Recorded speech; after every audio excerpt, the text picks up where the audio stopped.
Ayan po mga kabida, isang magandang oras sa lahat at welcome po sa aking channel. Eto po, magbigay lang po tayo ng reaction po mga kabida, no?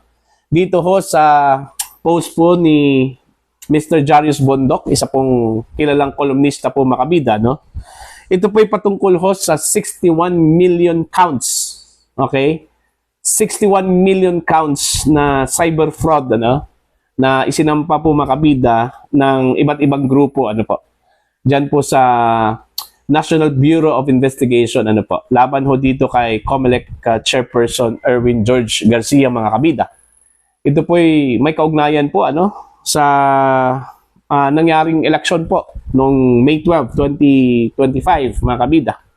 Alright? Ang pinagbasihan po ng isinampang complaints ano diyan po sa NBI ay ito hong paglabag daw mga kabida ni Garcia dito ho sa 2012 Crime Prevention Act, specifically ito hong system interference during the May 12 congressional and local electronic election po mga kabida. Ano pa? Na? Ito, babasahin ko lang po itong article ni Mr. Jarius Bondok. Ano? Ang title po dito, COMELEC Chief Garcia charged with 61 million counts of cyber fraud. Ayan. Grabe, hindi ko ma-imagine po, ano, mga kabida. Kasi ho, ang per count po dito sa cyber fraud po, mga kabida, alam nyo kung ilang taon yung imprisoned term po niya, ano? Okay? 12 years. Okay? Per count po yan. Pero 61 million counts, lahat. Plus minimum of 200,000 pesos yung fine po, mga kabida, no? Per count pa rin. Okay? Eto, babasahin ko lang po.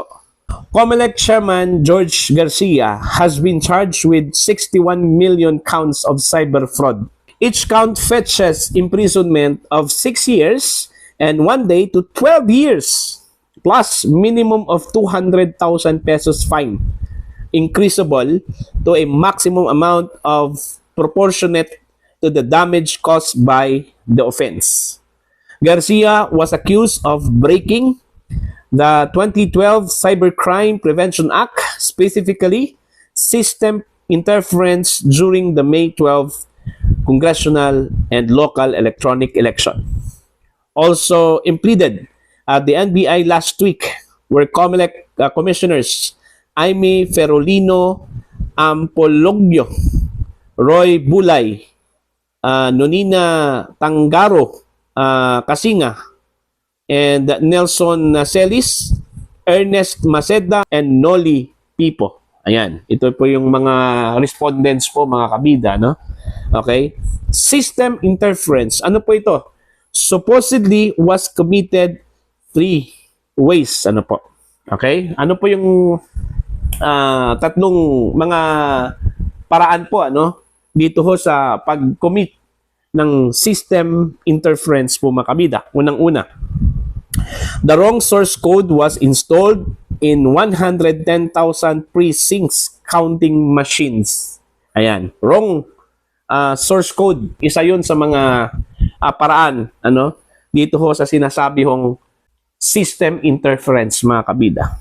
Number 2, unauthorized intermediary server called Data Center 3 consolidated and processed 55,874,700 votes before transmittal to 5 transparency servers of PPCRB, NAMFREL, Media, Dominant Majority Party, and Dominant Minority Party. Number 3, COMELEC by itself cleaned up, okay, deleted what it called discrepancy of up to 5 million votes without informing beforehand PPCRB, NAMFREL, Media, Dominant Majority Party, and Dominant Minority Party. Those numbers up to 60,984,705 counts of cyber fraud. Dami, mga kabida, no? Okay? Complainants are multi-faith hierarchs, retired generals, computer experts, and lawyers. Ito po yung mga pangalan po ng mga nagreklamo po dito, ano, mga kabida. Catholic Bishops Jose Bagaforo, Roberto Gaa, Gerardo Alminaza, and World Evangelical Alliance Ephraim Tendero, former AFP Chief General Generoso Senga, retired PNP generals, now Baguio City Mayor Benjamin Magalong, Wilfredo Franco, Alejandro Camagay, Captain Roberto Yap, retired Army General and ex-DICT Secretary Eliseo Rio, ex-COMELEC Commissioner Gas Lagman, former Phoenix Presidents Franklin Isaac and Edwin Fernandez, Father Wilmer Tria, and Attorney Melchor Magdamo, Harold Respicio, and Alex Lacson. So ito yung mga complainants, ang dami po, ano, mga kabida. All are members of thousands strong alyansa ng nagkakaisang mamamayan of religious leaders, retired senior officers, women and youth groups, professionals and NGOs. Okay? Ito yung sinabi po, ano, ng isa sa mga convener po dito, mga kabida. We are not seeking vote recount nor declaration of failed election, Fernandez told sa poll of DWIZ Saturday. Lacson also added, we just want to ascertain that fraud was committed in election 2025 to prevent a repeat in 2028. NBI is the prime enforcer of the cybercrime law. Bring it on! Sabi po ni Garcia, ito yung sagot po niya, ano, mga kabida, of the complaints, ano? We welcome the chance to answer. The 6 commissioners prefer to reply only to the NBI. Okay? So, ayun po, mga kabida, ano? So, grabe. Ang dami po, ano? 61 million counts po, mga kabida. Mantakin nyo yan. Ano? Kung isusuma po natin, ano, yung per count po niya, nasa 6 to 12 years yung imprisonment. Okay? I-times mo yan sa 61 million. Matatapos na lang po yung mundo po, mga kabida, pero hindi pa po matatapos yung anong tawag po dito? Imprisonment term, ano? Kung sakali hong makonvict ito pong si Chairman Garcia, 10 ng kanyang mga commissioners po, mga kabida, dyan po sa Commission on Elections, ano? Anyway, itong mga complainants, ilan po dito, mga kabida, mga eksperto po, ano, sa election. Kagaya na lang po ni Gas Langman, dating commissioner po ng COMELEC po yan, ano? Okay? Ito pong si former DICT Secretary Eliseo Rio, ano? Eksperto po yan ng information technology, ano? Mga kabida, at ilan pang mga abogado, kagaya na lang po ni Attorney Harold Respicio, na isang eksperto din, ano, sa technology po, mga kabida, ano po. Lalong-lalo na po dito ho sa sistema po ng eleksyon po, mga kabida, no? Kung saan ay gumamit po ng electronics. Okay, mga kabida. Siguro may mga nakuha na po silang mga ebidensya po, mga kabida, no? In their possession, na tingin po nila meron talagang paglabag, ano, dito ho sa 2012 Cyber Prevention Act, ano po, mga kabida. Ito lang ang pag-delete, ano, doon po sa mga data po, mga kabida, no, sa Commission on Elections, last election po, mga kabida, at walang pahintulot daw at hindi pinaalam sa mga partners po ng COMELEC like PPCRB, NAMFREL, ito pong media at maging yung mga political parties po, ano, na meron pong kopya po ng election returns. Okay? Bakit po hindi po pinaalam kung dinilit po nila itong mga data na ito, ano, mga kabida, hindi po pinaalam daw doon po sa mga concerned parties po, ano, mga kabida. Para po magkaroon po ng transparency sana, ano?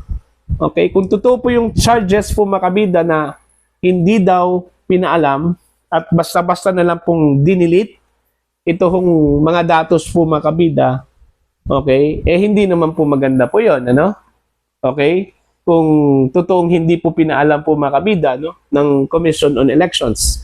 Although kampante naman po dito si Chairman Garcia at yung kanyang mga commissioners, na masagot po nila ito kung mga bintang, laban po sa kanila po mga kabida, So magdedepende po yan sa NBI kasi sila yung nagpo-proseso ho dito sa complaint na ito, Kung sa kanilang investigasyon may sapat po na basihan, So malamang po iaakyat po 'yan, ng NBI sa prosecution po mga kabida, para po sa formal filing of complaints, okay?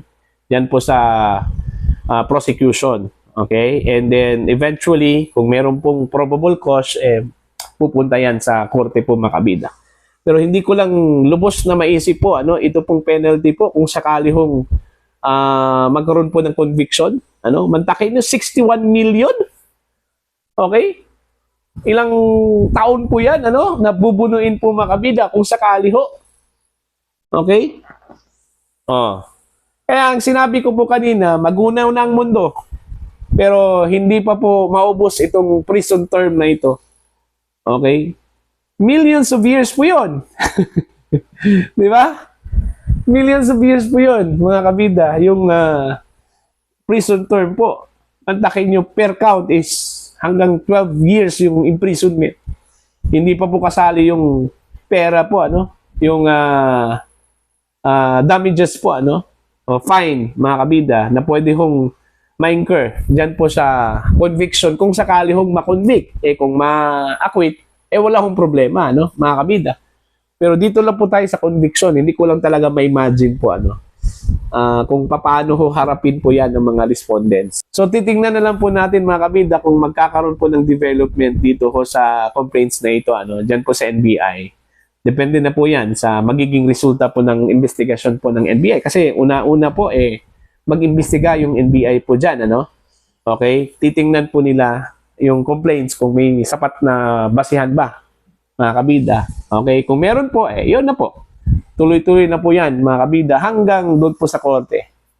Okay?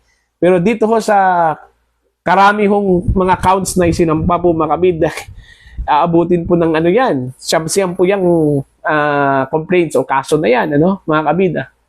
Okay? So, yun po. Para po sa inyo, ano po ang inyong pananaw at opinion ho dito, mga kabida? Dito ho sa isinampang reklamo po ng iba't ibang grupo, mga kabida, laban ho dito kay Chairperson George Erwin Garcia at ang mga commissioners po ng Commission on Elections. Ito po may kaugnayan po, sa sinasabi hong meron pong paglabag po, mga kabida, sa 2012 Cyber Prevention Act, mga kabida, at yung cyber fraud ang kanila pong isinampang kaso, okay, particularly ito pong system interference, okay, dyan po sa National Bureau of Investigation. For your comments, please comment down. Sa mga hindi pa po subscribers sa aking channel, please subscribe. Just click the subscribe button, click the notification bell, click all para updated po kayo, mga kabida, sa aking mga uploads. Maraming salamat po sa inyo lahat.